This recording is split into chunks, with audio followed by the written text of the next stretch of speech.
You've been waiting, have not you? Holding your breath for that magical moment when momentum finally arrives. You believe the lie that momentum is something you find, that it's a mysterious force that blesses a chosen few. So you sit there, paralyzed, waiting for a sign that never comes. But what if I told you that's the biggest misconception of all? Momentum is not a prerequisite. It's not a starting line. It is a consequence. It is the direct result of your first decisive action. You do not find momentum. You create it. That initial push, no matter how small, is where it all begins. Stop waiting for the spark.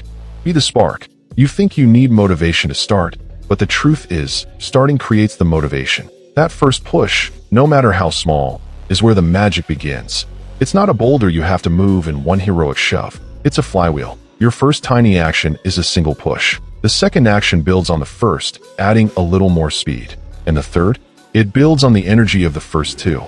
You do not need to see the whole staircase. You just need to take the step right in front of you. Each choice, each tiny win, compounds. Action generates energy, and that energy fuels more action. This is the compound effect of your daily courage. You are building an unstoppable force, one push at a time. The flywheel is turning. Can you feel it?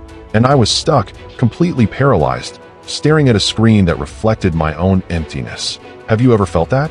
When the weight of the entire boulder is nothing compared to the weight of starting.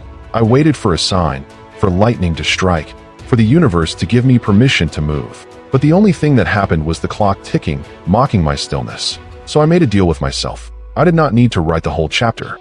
I just had to type one sentence. One terrible, insignificant, meaningless sentence. And my finger pressed the key. It was a whisper, not a roar. But in that tiny, almost silent click, something shifted.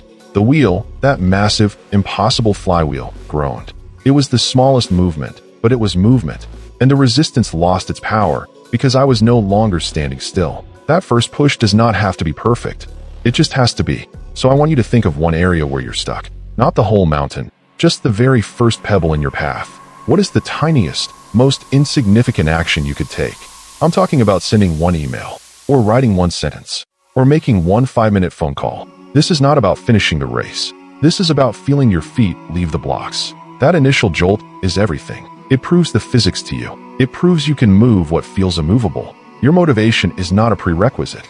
It is the reward waiting for you on the other side of action. So answer this question before this video ends. What is your one push? Do it. Right now. Prove yourself wrong.